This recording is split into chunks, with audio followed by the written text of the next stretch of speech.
नमस्कार दोस्तों, स्वागत है आपका हमारे यूट्यूब चैनल सूर्य स्टडी IQ पर। दोस्तों, हम इस लेक्चर के माध्यम से देखेंगे आज राजस्थान भूगोल के 50 अति महत्वपूर्ण प्रश्नों की प्रश्नोत्तरी, जो आगामी आपके जो एग्ज़ाम है जैसे LDC, वन रक्षक, वनपाल, उसके बाद हम RS प्री की भी बात कर लेते हैं, ग्रेड सेकेंड आदि कई प्रतियोगी परीक्षाएँ हैं जिनके लिए यह है प्रश्नोत्तरी बहुत ही कारगर साबित होने वाली है।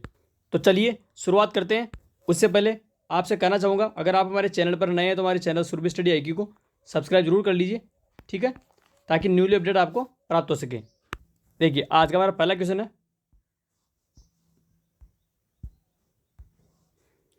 निम्न में से कौन सी पहाड़ियाँ मध्य अरावली श्रेणी में अवस्थित है? तो चलिए पहले ऑप्शंस देख लेते हैं। मेरवाड़ा की पहाड़ियाँ, रोजा भाकर की पहाड़ियाँ, इसराना भाकर की पहाड़ियाँ और गिरवा की पहाड़ियाँ। तो हम मध्य अरावली की बात करते हैं तो वहाँ पर क्या आएगी? मेरवाड़ा की पहाड़ियाँ, यानी कहाँ पर है ये? अजमेर के अंदर, है ना? कहाँ पर है? अजमेर में। अब नेक्स्ट बात कर लेते हैं रोजा भाकर, इसराना भाकर, ये दोनों जो पहाड़ियाँ हैं वो कहाँ पर है? जालौर के अंदर, ठीक है। नेक्स्ट है गिरवा की पहाड़ियाँ। अब ये कहाँ पर गिरवा की पहाड़ियाँ? ये MP के अंदर है और राजस्थान में भी अवस्थित है। हालांकि इसका अधिकतम पार्ट कहाँ पर है? MP के अंदर, ठीक है। बढ़ते हैं अगले क्वेश्चन की तरफ। राजस्थान में निम्न में से कौन से जिले मुख्यतः बीहड़ प्रभावित है? तो यहाँ पर ऑप्शंस देख लेते हैं। कोटा, सवाई माधोपुर, धौलपुर। दूसरा है बांसवाड़ा, डूंगरपुर, जैसलमेर। तीसरा है भीलवाड़ा, डूंगरपुर, राजसमंद। चौथा ऑप्शन है अजमेर, भीलवाड़ा और पाली। तो यहाँ पर राइट आंसर क्या होने वाला है? अजमेर, सॉरी, कोटा, सवाई माधोपुर और धौलपुर। अब समझिए बीहड़ बोलते किसको है? चंबल जो नदी है, चंबल नदी का जो इलाका है वो क्या होता है? वहाँ पर घने वृक्ष है, जंगल है, तो उस क्षेत्र को क्या बोलते हैं? बीहड़ प्रभावित हुआ क्षेत्र है, क्योंकि वहाँ पर जो छुपने के संसाधन है, वहाँ पर अधिकतर जो डाकू लोग हैं, चंबल के डाकू सुना होगा आपने, तो वहाँ पर अधिकतर ये बीहड़ क्षेत्र है ना, इसलिए वहाँ पर ये डाकू वगैरह डोमिनेंट रहते हैं वहाँ पर, ठीक है, इसलिए फेमस हुआ बीहड़ के, चंबल के डाकू। बढ़ते अगले क्वेश्चन की तरफ। निम्नलिखित में से कौन सा पठार अरावली पर्वत से संबद्ध नहीं है? देखिए, पहला ऑप्शन है लसाड़िया पठार, उड़िया पठार, बघेलखंड पठार और भोराट का पठार। अब देखिए, आपको पता होगा, तो देखते हैं इसका राइट आंसर क्या होने वाला है? बघेलखंड का पठार। तो समझते हैं अब लसाड़िया का पठार। लसाड़िया का पठार कहाँ पर अवस्थित है? तो लसाड़िया का पठार अवस्थित है उदयपुर और प्रतापगढ़ के अंदर, ठीक है। उसके बाद नेक्स्ट है उड़िया का पठार। उड़िया पठार कहाँ पर है? माउंट आबू, सिरोही के अंदर, और इसकी हाइट कितनी है? 1360 मीटर। नेक्स्ट इसके बाद बात करते हैं भोराट का पठार। भोराट का पठार कहाँ पर है? यह है उदयपुर के पश्चिम में, उदयपुर के पश्चिम में गोगुंदा और कुंभलगढ़ के बीच, ठीक है। कहाँ पर है? उदयपुर के पश्चिम में गोगुंदा और कुंभलगढ़ के बीच। इसकी हाइट की बात करें 1225 मीटर, ठीक है। आई होप आपको समझ आ रहा होगा। नेक्स्ट क्वेश्चन है, राजस्थान में स्थित थार मरुस्थल में कौन सा बालू का स्तूप का प्रकार नहीं है? तो देखिए, पैराबोलिक, तारा, बरखान और घोराउड।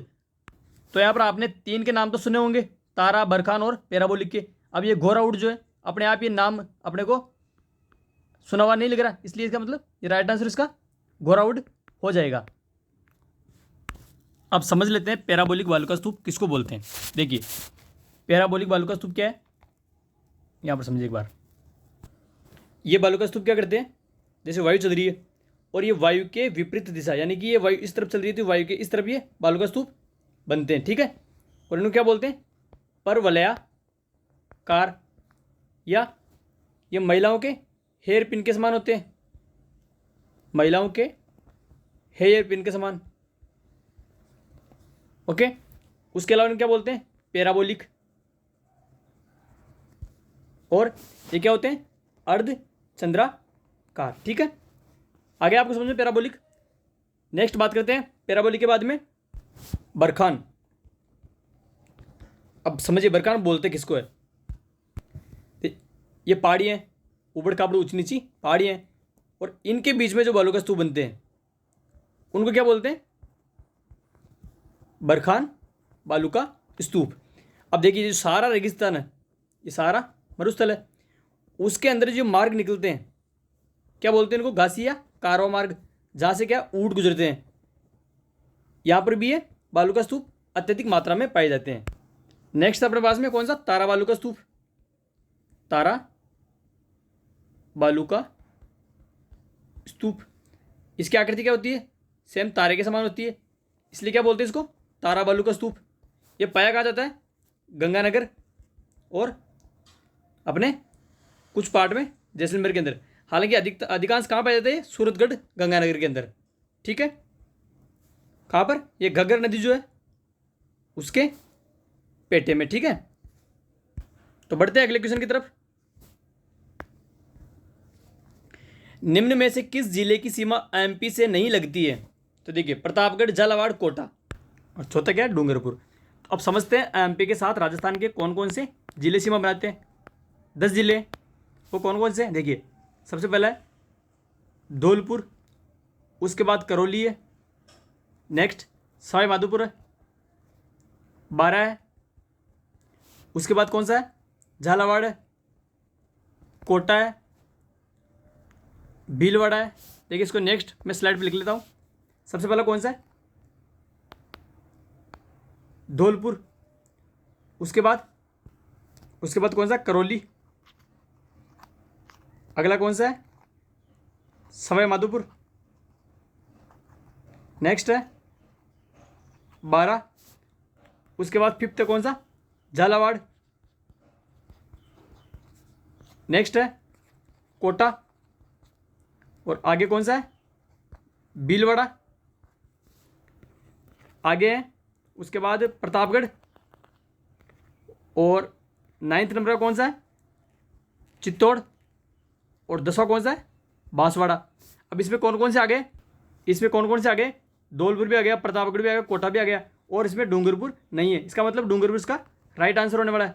ठीक है, अगला क्वेश्चन देखिए, बांसवाड़ा और डूंगरपुर के मध्य के भूभाग को किस नाम से जाना जाता है, काठल, भाकर, गिरवा या मेवल। तो देखिए क्या दे रखा है यहाँ पर, काटल, भाकर, गिरवा और मेवल।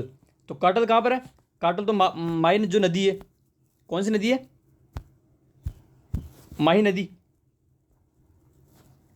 माही नदी का जो क्षेत्र है कहाँ पर, यह प्रतापगढ़ के अंदर। क्या बोलते हैं उसको, काटल, इसीलिए माही को क्या बोलते हैं, काटल की गंगा। उसके बाद क्या गया, भाकर। भाकर क्या है, जो सिरोही है, सिरोही जो जिला है उसके चारों तरफ जो अर्धचंद्राकार पहाड़ियाँ पाई जाती है उसको क्या बोलते हैं, भाकर। नेक्स्ट क्या है, गिरवा। अब गिरवा की बात कर लेते हैं। देखिए ये उदयपुर मान लो कोई शहर है, उदयपुर शहर के चारों तरफ क्या होती है, पहाड़ियाँ पहाड़ियाँ, और ये पहाड़ियाँ जो है उदयपुर की आकृति को किस प्रकार बना देती है, ये बना देती है तस्रीनुमा। ठीक है, तो इसका राइट आंसर क्या है, मेवड़, डूंगरपुर और बांसवाड़ा का मध्य का भूभाग। ठीक है, बढ़ते हैं अगले क्वेश्चन की तरफ। देखिए उदयनाथ पर्वत राजस्थान के किस जिले में स्थित है, तो कहाँ पर है ये, अलवर के अंदर। ठीक है ना, उदयनाथ पर्वत कहाँ पर है, अलवर में। ठीक है, नेक्स्ट देखते हैं जयपुर में कौन सा है, बेराट की पहाड़ियाँ हैं। ठीक है, अजमेर में कौन सा है, अपने अरावली है, उसमें कौन सा, टोटगढ़। ठीक है, सीकर में कौन सा है, इसकी सबसे ऊंची चोटी देखते हैं अपन, रघुनाथगढ़, सीकर के अंदर है ना, ऊंचाई 1055 मीटर। ठीक है, बढ़ते अगले क्वेश्चन की तरफ। देखिए निम्न में से कौन सा जिला राजस्थान के दक्षिण पूर्वी भाग में स्थित है। देखिए ऑप्शन है धौलपुर, सवाई माधोपुर, प्रतापगढ़, बारां। देखिए राजस्थान है,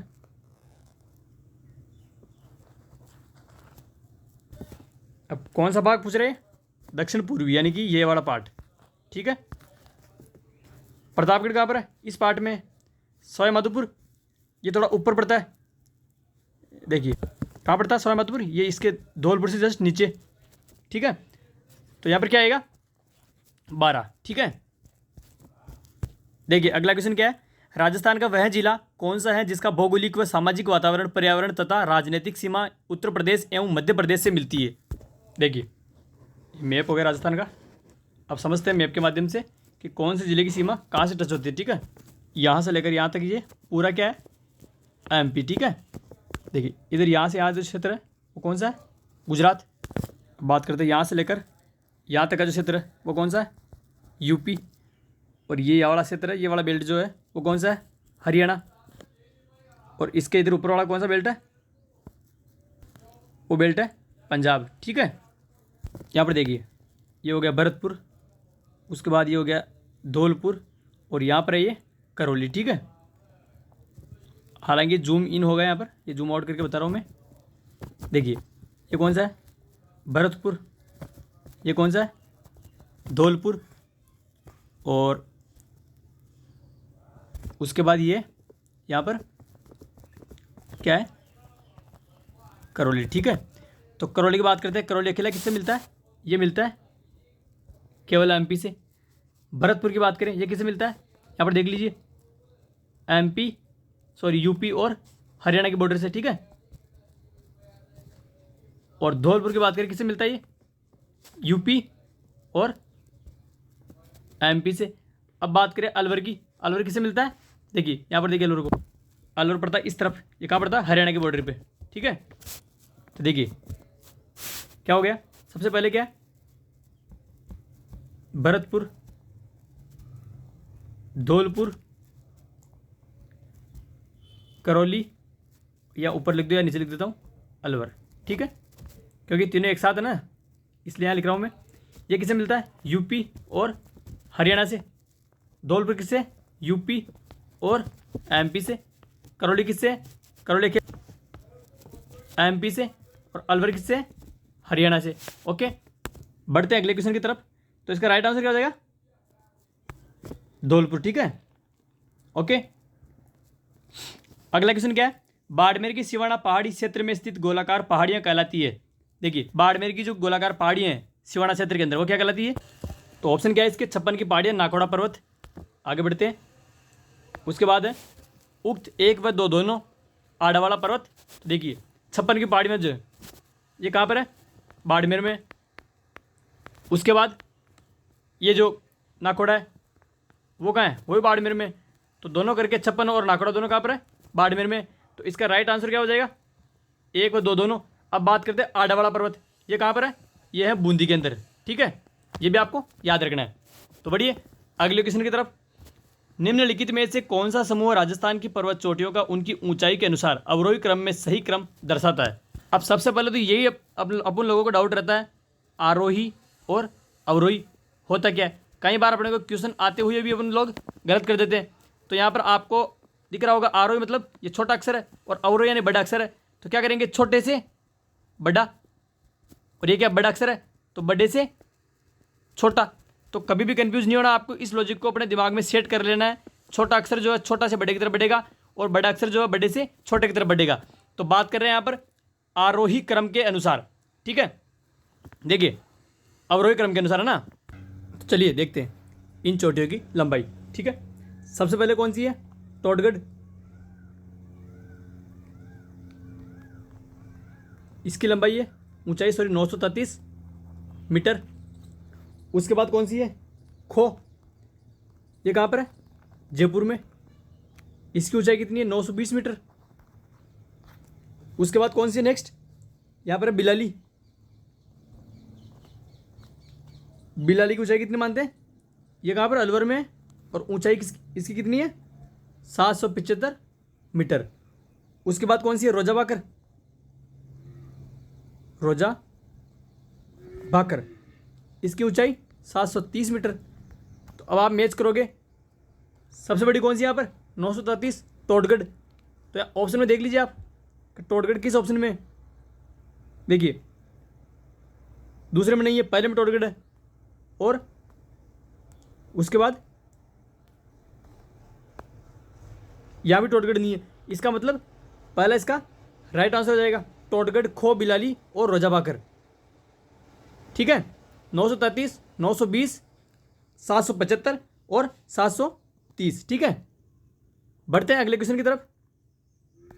देखिए राजस्थान के संलग्न जिले कौन से हैं, देखिए ये अपने पास